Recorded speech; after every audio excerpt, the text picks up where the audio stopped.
여러분 안녕하십니까, 재난길입니다. 오늘은 제가 2030 세대와 모든 국민들께 드리는 호소문 첫 번째 이런 제목으로 영상 올리겠습니다. 오늘은 지난 12월 3일 이후로 있었던 비상계엄과 그 뒤에 일어나는 탄핵정부, 그리고 급기야 최근 재난길이 어제 민주당 파출소부터 고발되는 일까지 있었습니다. 그래서 앞으로 재난길이 또 뒤에 말씀드리겠습니다만은 바로 내일입니다. 내일부로 드디어 가보지 않은 길이죠. 여의도 집회 처음으로 나갑니다. 그래서 그거에 대해서 왜 나가게 되었는지, 지금까지 있었던 일에 대해서 상세하게 마음 편하게 이러면서 안내해드리는 그런 영상으로 제작해 보겠습니다. 저는 원래 지난 26년 동안 EBS 강의를 포함해서 수능 강의, 공무원 강의를 통해서 2030 세대들에게 언제나 역사적으로 좌로나 우로나 치우치지 않고 균형된 시각에서 강의를 해왔습니다. 그들의 많은 사랑 덕분에 제가 지금처럼 이렇게 밥 먹고 살게 되었습니다. 그래서 언제나 그들에 대해서 감사하는 마음과, 그리고 또 한편으로는 또 빚진 마음을 가지고 있었습니다. 그래서 나는 2030 내 제자 세대들을 위해서 무엇을 할 것인가 늘 고민해 왔었습니다. 그런데 아시다시피 지난 12월 3일 비상계엄 이후로, 그리고 탄핵정국 속에서 지금 국가는 너무나 힘든 상황이고 또 정치적 갈등은 극에 달하고 있지요. 그 속에서 언론은 제대로 보도를 해주지 않고 사법부는 지금까지 체포, 수사, 재판 과정 보면은 국민들이 너무나 지금 실망하고, 그래서 사실상 제 앞에 영상에 올려드렸듯이 그렇게도 제가 사법부 많은 판사님들은 물론 잘 판결하시지만 일부 편향된 정치적인 판사들이라든가, 그리고 언론 중에서도 악의적으로 지금 보면은 눈에 보이죠? 어떤 언론사는 노조가 장악해가지고 이미 객관적인 보도 처리가 안 합니다. 제목 뽑는 거 보면 보이지 않습니까? 이런 속에서 국민들은 지금 현혹되고 있고 선동당하고 있습니다. 가짜 뉴스라든가 그런 뉴스에서 저는 비록 작은 유튜브 채널이지만은 제가 지금까지 살아온 날들에 대해서 언제나 꿈이라도 거짓말하지 말자라는 도선 안창호 선생의 가르침을 늘 본보기 삼아서 제 제자들에게도 정직하게 가르쳐왔고 정직하게 살아왔다고 자부합니다. 그래서 지금 일어나고 있는 실체들에 대해서 제대로 알려주고, 그래서 여러분들이 올바로 판단하고 더 나아가서 2030 세대들에게 더 나은 대한민국에서 여러분들이 살아가기를 바라는 마음에서 이 영상을 제작하게 된 것입니다. 최근에는 민주당에서 카톡 검열하겠다, 그리고 자기들에게 지지율이 낮도록 여론조사 나오니까 국민들의 뜻이 그렇구나에 대해서 받아들일 생각을 하지 않고 거꾸로 아니 여론조사 잘못된 거 아니냐 라고 협박하고 있죠. 저는 이런 것은 솔직히 말해서 이게 민주주의가 아니죠. 답변해 보십시오. 이거는요, 표현의 자유를 통제하는 북한이나 중국 같은 공산주의나 전체주의적인 발상이죠. 이거는 21세기 대한민국에서 사실은 있을 수 없는 일이니까 요즘 와서 계속해서 지지율이 떨어지고 청년들은 떠나가지 않습니까? 이걸 누가 좋아하겠어요? 자기들이 유리할 때는 가짜뉴스다 이런 걸 전혀 가만두다가 자기들이 불리한 거니까 또 고발하고 급기야 또 선을 넘었지요? 최남길이가 이틀 전에 우리 선관위에 대해서 여당이든 야당이든 이재명 대표도 마찬가지로 부정선거 의혹 있을 수 있다라고 지적했지 않습니까? 이미 언론에 보도됐죠. 그래서 최남길이가 야 선관위 이거 마찬가지로 투명하게 하자. 이게 뭐 잘못됐죠? 강사로서 국민의 한 사람도 요구하는 것이. 그런데 이렇게 주장해서 선관위에다가 제가 비판했는데 민주당에서 저를 고발했어요. 최남길이가 선관위를 비판했는데 민주당이 고발했어요. 선관위와 민주당이 무슨 상관이 있는데요? 급한 김에 자꾸 이렇게 실수하는 것 같아요. 아무튼 이런 속에서 저는 지금 손해보더라도 일타 강사로서 이럴 게 많지 않습니까? 그래서부터 제가 민주당에서 고발당하고 이러니까 당장 제 운영하는 카페라든가 그리고 이런 데서 공격 많이 들어오는데요. 좋습니다. 저는 욕먹을 각오하고 손해보더라도 저도 신임 있지 않겠습니까? 이런 거에 대해서 맞서 싸워야죠. 아니 그런 거에 대해서 제가 목이 나오고 이러면 비겁한 거죠. 그런 차원에서 오늘 저는 대한민국을 살리고, 그리고 우리 미래 세대들이 살아갈 아름다운 대한민국을 물려주기 위해서 작은아마 제가 할 수 있는 역할을 해보겠다라고 다짐하면서 끝까지 한번 영상 찍어보도록 하겠습니다. 여러분, 대한민국은 알다시피 지난 35년 동안 일제의 식민지배를 받았었고, 그리고 광복되자마자 5년 만에 6.25 전쟁이라는 동족 상잔의 비극을 겪었습니다. 그런데 놀랍게도 대한민국은 그런 어려움을 극복하고 석유 한 방울 나지 않고 지하자원 하나 안 나는데도 불구하고 현재 대한민국의 위상은 국력 세계 6위, 군사력 5위, 제조업 강국이죠 5위입니다. 여러분 198개국 중에서 이 정도 국력이라는 것은 엄청난 겁니다. 더욱이 지난 2024년도에는 무려 수출액이 사상 최대가 되어서 6,800억 달러를 넘어서 일본과 거의 불가할 수준이 됐어요. 여러분 저는 역사 강사로서 우리가 식민지배했던 일본에 대해서 이렇게 우리가 능가할 수 있고 따라가는 데서 저는 정말 자부심을 느낍니다. 얼마나 멋있습니까 여러분? 과거에 일본 입장 생각해 보세요. 35년간 식민지배 받았던 나라가 이렇게 자기들하고 대등해지면은 이거는 얼마나 긴장되고 좀 대단하다고 생각이 들겠어요. 겉으로 표현 안 해서 그렇지. 저는 이런 것도 국뽕이 아니고 대한민국 모든 국민들과 청년들이 자부심 가져도 된다고 생각하고 이런 것들이 저는 뉴스에도 많이 나왔으면 좋겠는데 잘 안 나오죠. 경제 성장뿐만 아니라 실제로 대한민국은 영국에서 200년간 이루어졌던 민주화를 지난 40년 동안에 민주화까지 이루어낸 대단한 국가이자 민족이죠. 뭐 당연히 목숨 걸고 이 땅의 민주화를 위해서 독재에 맞섰던 민주화운동을 해주신 많은 선배 열사분들의 헌신과 노력 덕분이라고 저는 생각하고 언제나 감사하는 마음을 가지고 살아가고 있습니다. 뿐만 아니고 대한민국 국민들이 우리 아버지, 할머니, 어머니, 할아버지 세대에서 그분들의 희생 덕분에 그분들께서는 못 먹고 못 입고 오직 자식 위해서 열심히 일만 하셨던 그런 분들의 헌신, 사랑 덕분에 지금 우리가 이만큼 대한민국에 위치가 되었다고 생각합니다. 너무나 감사합니다. 늙었다고 우리가 꼰대라고 하고 그러지 마시고 언제나 그런 우리 부모 세대, 할아버지 할머니 세대에 대해서 감사하는 마음 가져야 되겠습니다. 그런데 안타깝게도 지금 대한민국은 다 아시다시피 침몰 위기에 와 있습니다. 지금 유례없는 갈등과 대립 속에서 결국 비상계엄과 함께 대통령은 탄핵되고 국무총리도 탄핵되고 안보총괄하는 국방부 장관도 그리고 치안과 안전총괄하는 행안부 장관도 그리고 경찰청장까지도 모두가 지금 공석인 상태입니다. 우리 대한민국의 가장 큰 우방국가인 미국 대통령 취임식에도 못 가고 러시아 우크라이나 전쟁과 함께 북한의 핵개발과 미사일 실험 계속해서 쪼여오는 중국의 압박 속에서 안보와 경제를 포함한 대외 정세가 너무나 급박하게 돌아가고 대한민국은 그야말로 지금은 풍전등화라고 볼 수 있겠습니다. 우리끼리 지금 탄핵이다 뭐다 하면서 서로 싸우는 걸 보면 전 세계인들이 놀라기도 하고 조롱하고 있죠. 전 세계인들은 대한민국을 지금 비웃고 있습니다. 조선시대 당파 싸움을 보는 것 같고 구한말 개화파와 척사파가 싸우고 결국은 일제 식민지로 전락할 때의 상황과 너무나 비슷하게 느껴집니다.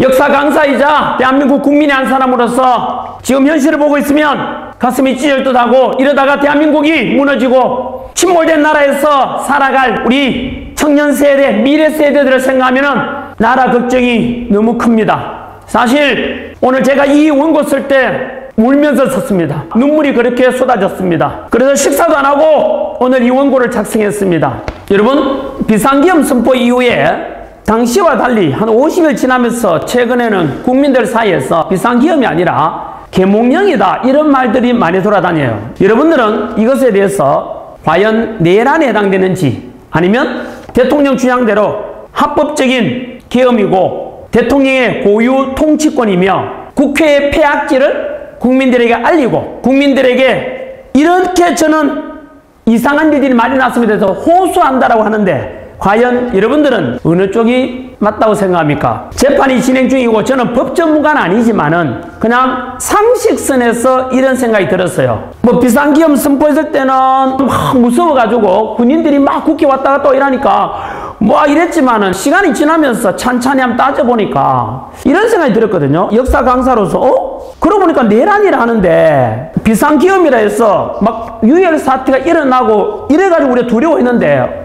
웬걸 비상계엄이 선포되는데 사이렌도 안 울려. 저는 그때 깨가 있었거든요. 사이렌도 울리지 않고 뭐 좀 교통 통제를 하나? 이런 그런 것도 없었거든요. 그러다가 화면에 이제 실시간으로 보니까 국회에 군인들이 왔다 갔다 하고 이래서 야, 이거 큰일 날 수도 있겠다 싶었는데 그냥 한 2시간 됐나요? 국회에서 바로 비상계엄 해제를 의결해버리고 맞죠? 그리고 6시간 만에 대통령이 공식적으로 해제했습니다라고 그저 발표하고 다음날 일어나니까 밤에 잠잤던 사람은 다음날 비상이 있었는지도 모르는 사람들 많았어요. 너무 평화롭게 끝나서 정말 다행이지 않습니까? 그죠? 그런데 이 속에서 하나 더 생각이 뭐냐면은 비상기업이라 하면 그리고 군인들이 투입되는 건데 예를 들면은 우리 5.16 군사정변 때요 동원된 군인 수가 몇 명인지 아세요? 한 35,000명이래요. 그리고 12.12 때 우리 서울에 보면 봤지 않습니까? 그때 신군부가 동원한 군대가 한 2만 명 가까이 되거든요. 그런데 이번에 국회에 들어간 군대의 군인 수가 280명. 그 다음 더 많은 선관위에 297명이 들어갔잖아요. 기껏해가지고 10분의 1도 한 100분의 1밖에 안 되는 250명이 국회에 들어간단 말이에요. 그것도 실탄이 있었어요? 없었어요? 없었어요. 그러면은 그냥 뭐 국회의원들을 막 협박해서 의정활동 중단시키는 그런 것에 대해서 과연 그랬을까? 어쨌든 이제 법원에서 판단하겠지만은 실탄도 지급 안 됐고 그 다음에 군대 숫자도 국회에 기껏해 280명 적어도 국회를 이렇게 완전히 통제하려면은 한 적어도 한 몇천 명은 돼야만이 가능할 건데 국회 사단이 굉장히 넓거든요. 그렇다면은 왜 대통령은 비상계엄이라는 이런 끔찍한 것을 선포했을까? 대통령 표현에 의하면은 도저히 국회의 폐악질이라 했지 않습니까? 그래서 행정이 마비되고 도저히 국정을 수행할 수 없을 정도로 행정 마비 상태다. 거기다가 결정적으로 예산안까지 삭감하는 걸 보고 이거는 아니다라고 했는데 한번 우리 아시는 분 많이 아시겠지만 한번 팩트 체크 한번 해볼게요. 첫 번째가 바로 많은 탄핵이었다라고 했습니다. 저도 그냥 무관심하게 지났는데 알고 보니까 대통령 탄핵 이전에 22번 그리고 그 뒤에 7번에서 총 29번의 야당 주도하에 정부 관료에 대한 공무원에 대한 탄핵이 있었더라고요. 예를 들면 정부의 공무원들의 비리라든가 부정을 조사하는 감사원장도 탄핵시켜버리고 그럼 감사하지 말라는 뜻인데 그리고 조폭이나 범죄자 수사하는 중앙지검장을 비롯해서 검사들을 탄핵시키고 또 언론에 대해서 가짜뉴스라든가 이런 유언비어 이런 것에 대해서도 마찬가지로 관할하는 방송통신위원장도 탄핵시켜버리고 그 사람은 아마 임명대가 이 일도 하기 전에 탄핵시켰을 거예요. 그리고 그 연장선에서 대통령 탄핵, 대통령 직무수행을 대신하는 국무총리도 마음에 안 든다고 또 탄핵. 물론 뭐 마음에 안 든다는 것은 아니겠지만 어쨌든 야당은 또 탄핵시키고 그리고 또 대통령의 직무대행을 담당하는 현재 부총리죠. 부총리도 말 안 들으면 탄핵하겠다라고 지금 뭐 공공연히 말하고 있지요. 말 잘 들으라고. 이것을 지켜보고 있는 국민들은 과연 어떤 생각이 들까요? 역사상 유례없는 29번의 탄핵. 이것이 과연 누구를 위한 것일까요? 과연 국민을 위하고 국가를 위한 탄핵이었을까요? 아니면은 특정 당의 이익을 위한 그런 탄핵이었는지 그것은 여러분이 판단해 주시면 되겠습니다. 그리고 그 다음 또 알게 된 바로 비상계엄 선포의 이유로 내세웠던 것이 2025년 정부 예산안에 대한 야당의 일방적인 삭감 내용을 국민들이 또 알게 되었지요. 뭐 대표적인 예로 대통령 특활비 82억 원 맞나요? 빵원 처리해버렸죠. 그리고 조폭과 범죄자 잡는 검찰들의 특경비 또 특활비 587억 원을 빵원으로 만들어버려요. 그러면은 거기에 갸우뚱하죠. 거기다가 뭐 경찰들의 치안 활동비라든지 이런 경비도 예산도 31억인가 또 영화 만들어버리고 그러면 우리 범죄도시 같은 영화 보면은 그 수사관들이 여러분 얼마나 고생합니까? 범죄 잡으려고 싸워야 되고 목숨 걸고 강도들하고 싸우고 조폭과 싸우는데 그 수사비 없어가지고 그 마동석이 돈 없어가지고 힘들어가는 모습 봤지 않습니까? 그 일선에서 목숨 걸고 우리 치안 지켜주는 경찰, 검사들, 조폭 수사하고 마약 수사하고 이런 활동비를 왜 삭감하는지 그것도 영원으로 줄여버린단 말이에요. 저는 도저히 좀 이해가 안 됩니다, 솔직히. 제가 얼마 전에 뭐 군부대도 강연을 많이 가는데 거기 가보면은 이제 초급 간부들, 부사관이나 우리 장교분들 이야기 듣지 않습니까? 그들 지금 사기가 장난 아니에요. 왜냐하면 육군 병장 월급 200만 올려줬잖아요. 그런 직업 군인인 평생 나는 국가 안보를 위해서 헌신하겠다라고 사명감 속에 일하는 그 직업 군인들, 초급 간부들, 일서일들에 대한 처우도 같이 개선해 줘야 되는데 지금 처우 개선이 안 돼가지고 굉장히 사기가 떨어져 있어요. 그래서 제가 약속을 했어요. 재난길이가 어쨌든 제 목소리 내가지고 우리 군인 장병들, 초급 간부들, 부사관 장교들 처우 개선 꼭 노력하겠다고 했는데 이것도 지금 그 목소리 연장선입니다. 왜냐하면 우리는 늘 군인들한테, 경찰들한테, 소방관 같은 이런 제복 입은 사람들한테 우리를 감사해야 돼요. 그분들이 국방을 위해서, 안보를 위해서 목숨 걸고 지켜주니까 지금 평화가 있는 거고, 경찰분들이 치안 유지해주니까 우리 편안하게 밤길을 다닐 수 있는 거고, 또 위급할 때 소방관이 진짜 빨리 와서 우리 구해주지 않습니까?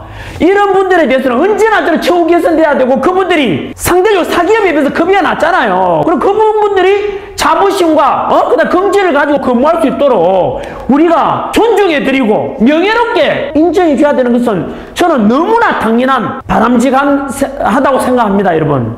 그런데 그 초급 간부들에 대한 처우 개선 예산 141억 원을 이번에 또 삭감해버렸어요. 저는 이런 거에 대해서 솔직히 말해서 저는 화가 납니다. 이거는 동의할 수가 없어요. 납득이 안 된다고요. 아무튼 뭐 판단은 여러분들이 보시기 바랍니다.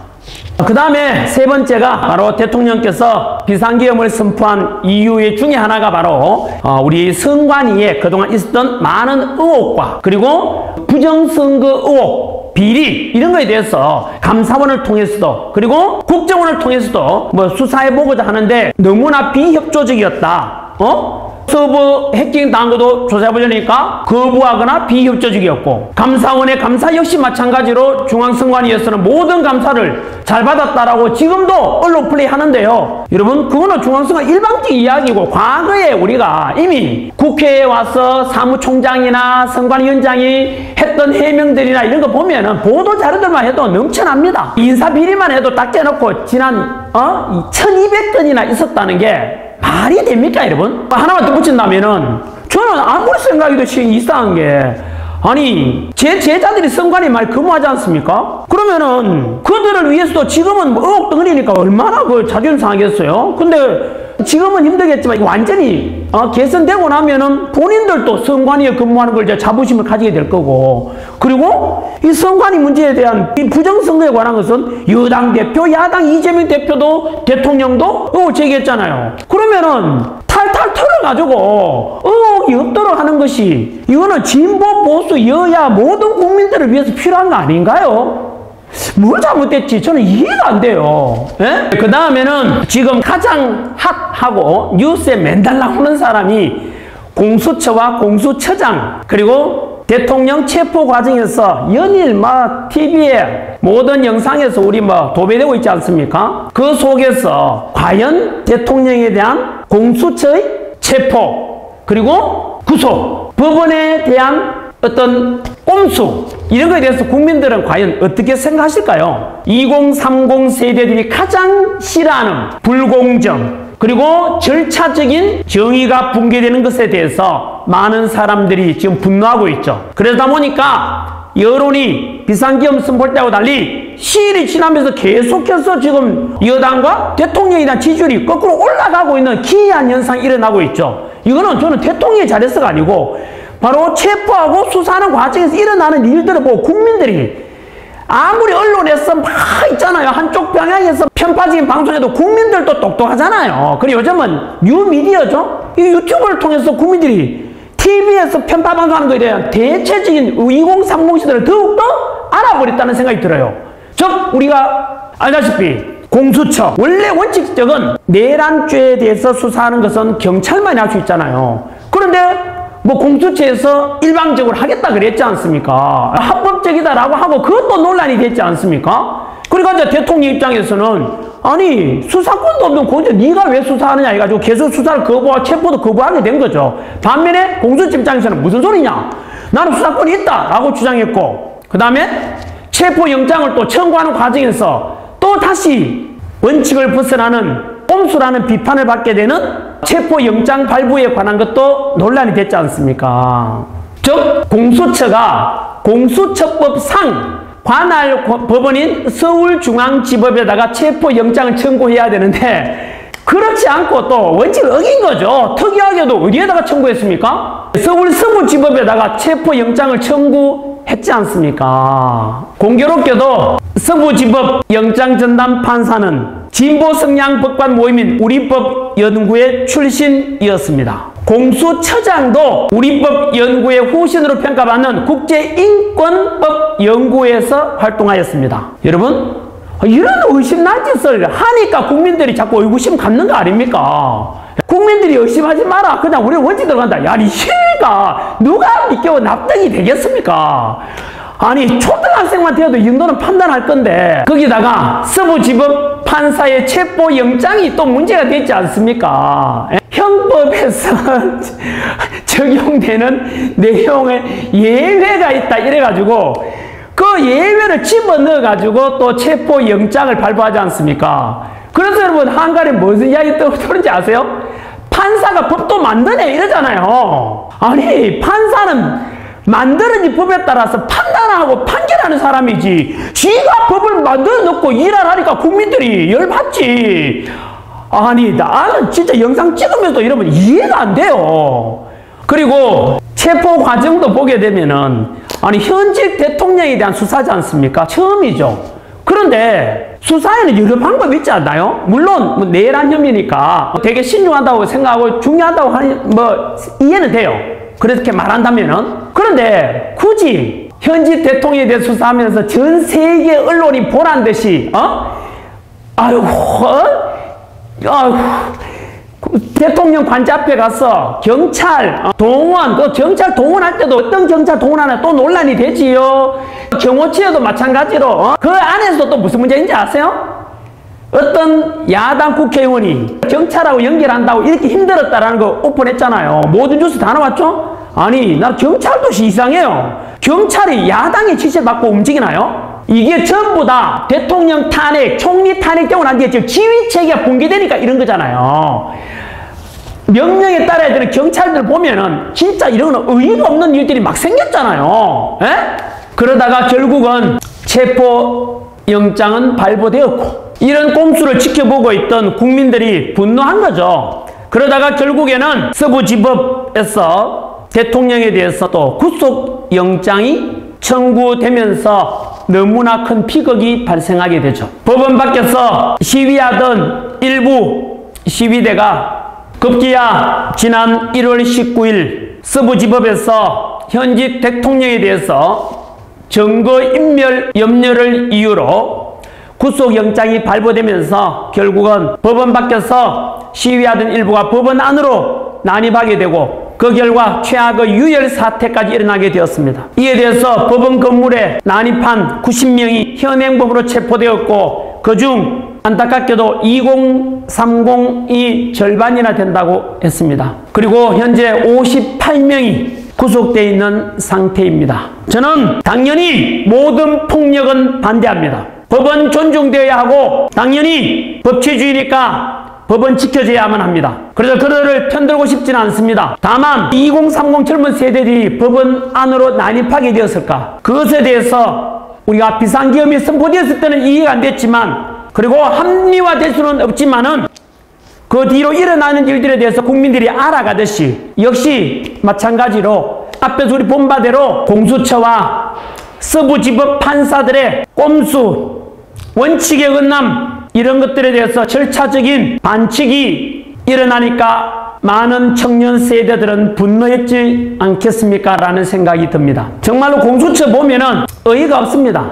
대통령을 구속시켜 놓고 잡아다 놓고는 수사도 못해요. 대통령 거부하니까 수사도 못해요. 괜히 대통령 망신 주기 위함이었는지 참 어이가 없습니다. 공수처 부끄럽지 않습니까? 저는 이런 무능한 공수처, 원칙도 지키지 못하는 공수처는 당연히 없어지는 것이 모든 국민들을 위해서도 국가를 위해서도 저는 필요하다고 생각합니다. 서부지법 난입사태 때 당일 체포되었다가 다음날 오후에 석방된 한 20대 청년이 쓴 저는 애국자가 아닙니다 라는 제목의 글이 지금 많은 청년들에게 유포되고 있습니다. 매일신문에서 올렸던 영상인데 유치장 수기 검색하면 나옵니다. 오늘 날짜로 보니까 벌써 조회수가 80만이나 넘더라고요. 그 글 읽으면서 저도 감동하고 눈물이 났습니다. 기성세대한 사람으로서 정말 부끄러운 마음이 들었습니다. 왜냐하면 그 청년이 썼는 글에 보니까 구구절절 대한민국에 자기가 배웠던 민주공화국이라는 나라가 기껏 이거냐고, 공정과 상식과 절차는 다 무너지고 있고 이런 속에서도 불구하고 애국정신을 가지고 대한민국을 다시 살릴 수 있다 라는 정신으로 시위에 참여했다고 합니다. 당연히 본인은 현재 과격한 행동으로 본인이 저질렀던 일에 대해서 반성하고 후회한다고 했습니다. 저 역시 마찬가지로 그에 대해서 폭력에 대해서 지질나거나 이럴 뜻은 전혀 없습니다. 다만 그 청년이 가졌던 생각, 그야말로 읽어보니까 아까 말씀드린 기성세대의 한 아저씨로서 너무 미안했습니다. 여러분, 지금 탄핵 반대든 탄핵 찬성이든 간에 집회에 참여하는 사람들이 저는 진정으로 애국자라고 생각합니다. 이유는 그들은 방향은 좀 다를지 몰라도 목표는 똑같지 않습니까? 나라 사랑하는 마음에서 직접 행동으로 옮기는 언행 일치하는 사람들이잖아요. 우리처럼 시위하는 걸 그냥 구경이나 하고 TV에서나 보고 이런 사람들에 비해서 훨씬 더 저는 그런 사람들이 애국정신이 더 강하다고 생각합니다. 탄핵 찬성이든 반대든 간에 마찬가지입니다. 조금 조심스러운 발언을 한번 하겠습니다. 그저께 야당 대표와 야당 원내대표께서는 이번 서부지법 사태에 대해서 국회 안에서 수십 번이나 폭도 소리를 지르는 것을 보면서 저는 속으로 너무 안타까운 마음이 들었습니다. 죄 없는 자 먼저 돌로 쳐라 이런 말이 있거늘 하늘을 무서워하고 사람의 양심이 있고 염치가 있다면 적어도 그들은 그렇게 말하면 안 됩니다. 이재명 민주당 대표는 2004년 성남시 의회 건물에 난입해서 특수 공무집행 방해 및 공용 물건 손상 범죄를 저지른 혐의로 벌금 500만 원을 선고받았었고, 정청래 민주당 원내대표께서는 1989년 미국 대사관제에 난입해서 사제 폭탄을 터뜨리고 쇠파이프를 휘둘러 가지고 현관 유리창을 부순 뒤 미 대사관 관저 응접실에서 직원을 인질로 잡고는 대통령의 미국 방문을 반대한다, 주한 미국 대사의 취임을 반대한다 이렇게 외치다가 국가보안법 위반, 특수공무집행방해 치상, 폭력행위 등 처벌에 관한 법률 위반 범죄로 징역 2년의 처분을 받았었던 분입니다. 저는 지금 와서 저분들의 범죄를 다시 가져와서 문제를 삼거나 하자는 것은 아닙니다.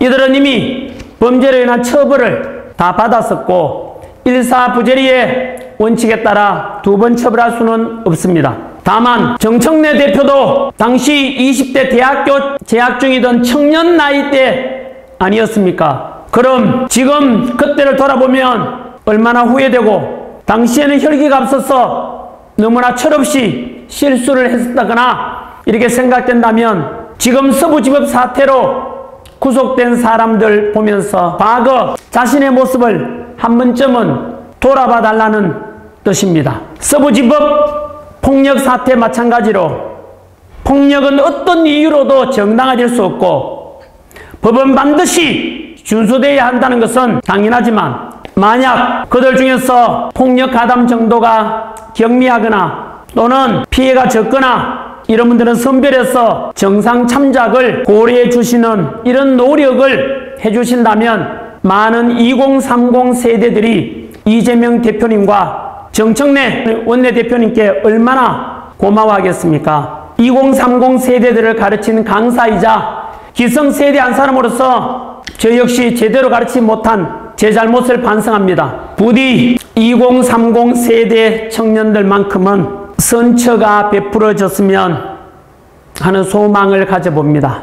물론 그때 시위 진압 과정에서 다치거나 상처 입은 우리 경찰분들도 대부분 제 제자들입니다. 너무나 가슴이 아팠습니다. 실제로 이번 사태 충돌과 피해와 고통을 맞는 것은 사실은 경찰이나 시위대가 아니지요. 바로 우리 기성세대의 잘못과 책임이 아니라고 누가 감히 당당하게 말할 수 있겠습니까? 아무튼 비상계엄 선포는 저는 분명히 선포했습니다. 잘못된 것이라고. 앞으로도 비상계엄 이런 것은 없었으면 하는 마음이 들고요. 근데 그 비상계엄 이후로 일어나는 일들, 조금 전에 말씀드린 대로 29번의 탄핵, 그리고 정부의 필수 예산 삭감에 대한 일방적인 야당의 삭감, 그리고 선관위의 부정선거에 대한 의혹, 그리고 대통령의 체포와 구속 과정에서 있었던 공수처와 서부지법에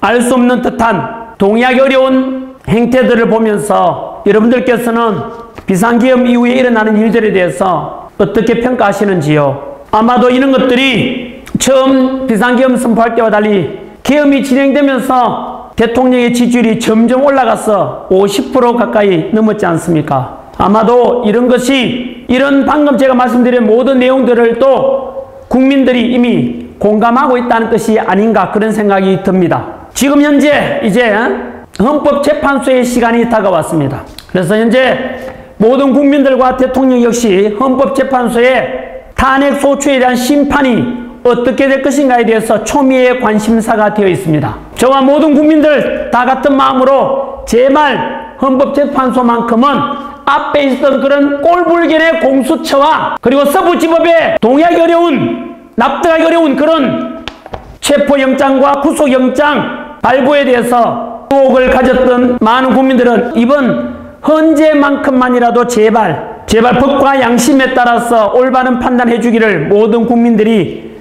바라고 있을 것이고, 그렇게 해서 헌법재판소의 권위를 다시 한번 되찾기를 모두가 바라고 있을 것입니다. 그런데 벌써부터 안타깝게도 여러 불공정 논란이 일어나고 있는 게 현실입니다. 제일 먼저 많은 국민들이 또 국론분열이 된 것이 무엇이었습니까? 국회 탄핵소추단이 헌법재판소의 대통령 탄핵심판 소추 사유에 있어서 형법상 내란죄에 해당되는 부분을 제외한 것을 두고서 본격적인 논란이 되었던 것이죠. 국회에서 대통령 탄핵 가결시킬 때 가장 큰 내란 혐의로 국회에서 통과시켜놓고 지금 와서 내란죄를 뺀다면 상식적으로, 저는 법전문가는 아닙니다만은 당연히 헌재에서는 대통령 탄핵소추안은 기각심판하고 국회로 돌려보내서 탄핵소추를 다시 하라고 하는 것이 상식 아닙니까? 짜장면을 시켰는데 짜장면 안 나오고 단무지만 나왔는데 그래도 그게 짜장면이야 라고 먹으라 라고 하면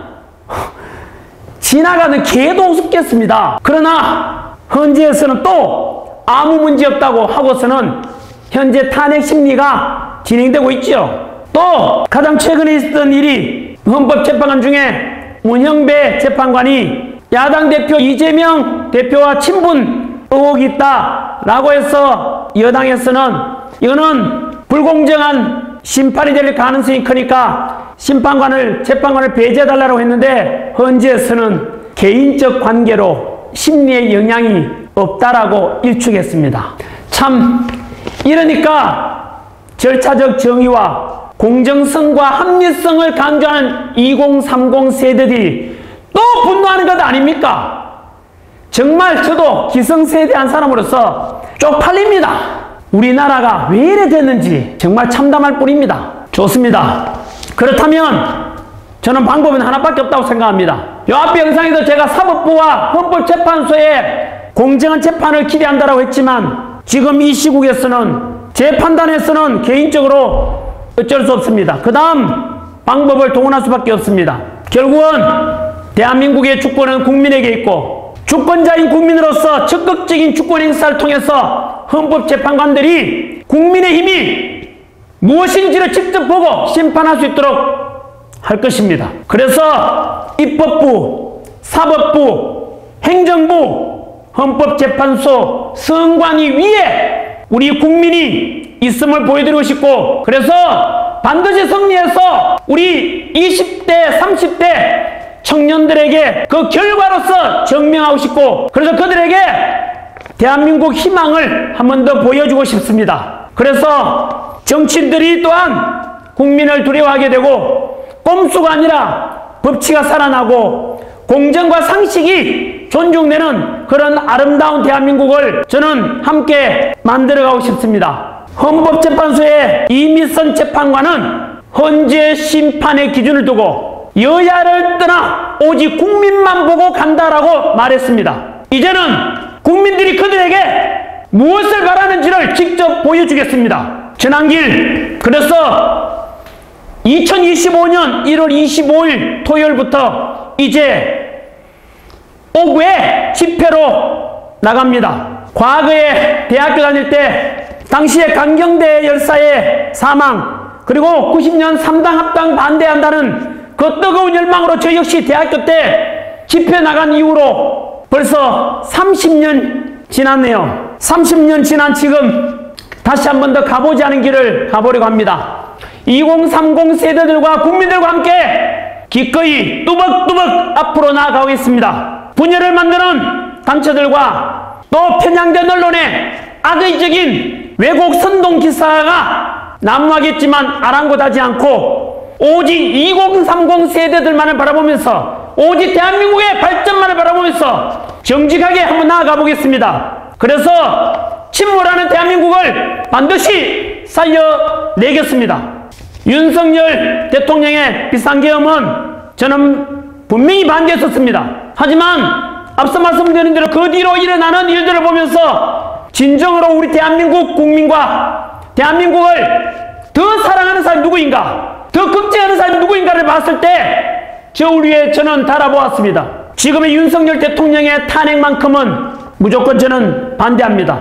윤 대통령이 계엄 이후에 말씀하신 담원과 그리고 용산관저 앞 경찰과 경호처 대치하고 있고 시민들이 극단적인 대치 상황으로 치달을 때 그때 절대로 국민을 다치게 할 수는 없다. 경찰도 경호처도 마찬가지로 차라리 내가 잡혀가겠다 라고 대통령께서 말씀하셨을 때 그때 저는 솔직히 그때서야 진심을 알았습니다. 아, 우리 대통령은 자기 자신보다 국민들의 안전과 생명을 더 소중하게 생각하는구나 라고 저는 느꼈습니다. 그래서 저는 탄핵이 반드시 기각되어 다시 대통령으로 복귀하고 다시 국무총리가 복귀해서 정치와 경제, 사회, 그리고 외교, 국방, 사회, 우리 국가 모든 것이 정상적으로 회복되고 못다한 많은 개혁들이 이루어지길 소망합니다. 제가 개인적으로 윤 대통령이 좋아서가 아닙니다. 지금 이 위기에 대한민국 현실에서 일단은 대한민국 살려놓고 정상화시키고 난 뒤에 그때 가서 다시 또 잘못하는 게 있으면 비판하고 잘하는 거 있으면 칭찬하고 그렇게 하는 것이 저는 바람직하다고 생각하기 때문입니다. 극단적으로 분열된 지금의 현실에서 더 이상의 탄핵과 혼란과 분열과 갈등은 이제 더 이상 안 됩니다. 벌써부터 지난 50일간 있었던 국가의 이미지 실추와 그리고 많은 경제적 어려움, 국론 분열, 이거는 저는 절대 있어서는 안 된다고 생각합니다. 이제는 진보든 보수든 함께 뭉쳐야 할 때라고 저는 생각합니다. 특히 2030 세대들은 기성세대가 만들어 놓은 정치표 얻기 위해서, 편가르기 하기 위해서 좌파, 우파 이런 프레임을 넘어서야 합니다. 오직 합리적이고 실용적인 원칙을 기준으로 21세기를 이끌어가는 여러분들은 그런 마인드를 가져야 되는 것입니다. 이번에 행동하고 집회에 나오는 2030 세대들을 보면서 솔직히 저는 많이 감동했고 그들을 통해서 대한민국의 미래는 밝다, 희망은 있다 라는 확신이 들었습니다. 그들이 살아갈 대한민국을 위해서 기성세대 한 사람으로서 기꺼이 그들을 끝까지 돕고 함께 하겠습니다. 2025년 1월 25일 여의도 국회의사당 앞에서 모입니다. 사실 한길쌤은 이런 집회 참석이 처음이라서 좀 머쓱합니다만은 사실 소속된 단체 이런 데도 없습니다. 늘 학생만 바라보고 강의만 해왔기 때문에 뭐 사실 정치 집회 이런 데 대해서 참석을 못했었죠. 근데 마침 아는 목사님께서 연락이 와서 지금 대한민국 살리는 세이브 코리아, 대한민국을 구하자는 뜻이죠. 세이브 코리아 집회를 하고 있는데 여기에 오라고 해서 거기에 가면은 무대라든가 마이크라든가 장치 다 되어 있고 또 여러분 우리가 한번 모인다고 해서 그냥 모이는 게 아니라 또 경찰에 집회 신고를 해야만 됩니다. 근데 거기에서 이미 집회 신고가 다 되어 있다고 해서 그곳으로 저는 가기로 한 것입니다. 한기쌤이 뭐 이렇게 여의도 집회에 간다고 오늘 소문이 나니까 언론에서도 방송 나오고 하니까 여러 언론사에서도 많은 전화도 왔습니다만 오늘 이 제 원고 울면서 하루 종일 식사도 안 하면서 썼습니다. 울다가 참 대한민국 걱정해서 그랬습니다. 저도 개인적으로 돌아보니까 지난 한 10몇 년간 이렇게 집중해서 모든 에너지를 다 쏟아부어서 이렇게 한 거는 처음인 것 같습니다. 저를 위한 것이 아니라 저의 이 원고와 이 준비가 영상이 모든 국민들과 그리고 2030 세대와 미래 세대 청년들에게 끼칠 영향을 생각하니 긴장하고 또 신중할 수밖에 없습니다. 그리고 또 제가 여의도 집회 간다니까 그 아시죠? 그 광화문 집회하는 쪽에서도 거기도 요즘은 2030 세대가 대세랍니다. 예전하고 많이 달라졌습니다. 진짜 정말 놀랐습니다. 옛날에 뭐 태극기 부대 이러면은 뭐 수구단체 그 다음에 뭐 그냥 노인네들 가는 거라 생각했는데 지금은 참 진짜 놀랍습니다. 2030 세대들 역시 다르구나. 역시 그들에게 도움될 대한민국을 만들어야 되니까 그들이 주체죠. 실제로 앞으로 우리는 많이 살았지 않습니까? 2030 세대들이 만들어갈 그들이 메인스트림 줄이죠. 대한민국에 이제 자기들이 살아갈 나라는 자기들이 만들어가겠다는 그걸 보고 저는 그동안 네가 뭘 아냐 너희들은 빠져라 무시했던 제 자신도 굉장히 부끄러웠습니다. 정말로 2030 세대들께 그동안 그렇게 무시하고 깔봤던 것에 대해서 사과를 드립니다. 한 번 더 여러분을 통해서 대한민국 희망을 봅니다. 저 역시 2030 세대들에게 희망이 되고 싶습니다. 꿈에서라도 거짓말하지 말라. 그리고 낭망은 청년의 죽음이요 청년이 죽으면 민족이 죽는다는 도산 안창호생의 말씀 되새기면서 다시 저도 역시 도산 안창호생처럼 독립운동한다고 생각하고 이 국가와 민족과 청년들을 위해서 무엇을 할 것인가 일관되게 그것만 생각하면서 사셨던 도산 안창호생처럼 저 역시 우리 대한민국 그리고 청년 세대 미래 세대들을 위해서 할 수 있는 최선을 다해 보겠습니다. 끝으로 전한길이 바라는 대한민국은 도대체 어느 쪽인가 어떤 나라인가 궁금하시다면 내일 제가 여의도 2시 집회에서 아마 제가 마지막 강연자로 나설 것 같은데요. 거기서 제가 처음으로 제시하겠습니다. 그리고 새로 취임한 미국 트럼프 대통령께도 인사 메시지도 같이 전하도록 하겠습니다. 한 번도 한 20, 30년간 영어를 해본 적이 없는데 제 나름대로 지금 문장을 쓰고 있습니다. 한번 지켜봐 주십시오. 끝으로 어떤 대통령께서 하신 말씀이죠. 행동하지 않는 양심은 악의 편이라는 말씀이 생각납니다. 그리고 러시아 시인이 말씀하셨던 슬픔도 노여움도 없이 살아가는 자는 대한민국을 사랑하고 있지 않다는 말이 생각납니다. 한 번쯤 새겨주시기 바랍니다. 그리고 마지막으로 내일 그 다음 향후에도 혹시나 전한길이 나가는 집회는 참여하실 분들은 100% 당연하죠. 폭력이나 강제 이루는 없습니다. 무조건 평화 시위가 돼야 되고 그 시위 현장에서는治安 유지하는 경찰과 그리고 우리 시민 모두가 하나입니다. 경찰분들 제 제자분들 많지 않습니까? 수고 좀 해주십시오. 그리고 시민들은 경찰분들한테 언제나 감사합니다. 고맙습니다. 수고하십니다. 라는 인사 건네주시기 바랍니다. 그리고 마지막에 갈 때는 쓰레기도 깨끗이 챙겨주시고요. 그래서 선진 대한민국의 수준 높은 시민으로서의 모습도 함께 보여주시면 좋겠습니다. 한 번 더 슬픔도 노여움도 없이 살아가는 자는 대한민국을 사랑하고 있지 않다는 러시아 시인의 표현을 제가 조금 바꿨습니다. 꼭 새겨주십시오. 행동하지 않는 양심은 악의 편이다. 모두 2030 세대 여러분 모두 모이십시오. 함께 하십니다. 지난주도 같이 하겠습니다. 끝까지 하겠습니다. 그리고 반드시 승리하겠습니다.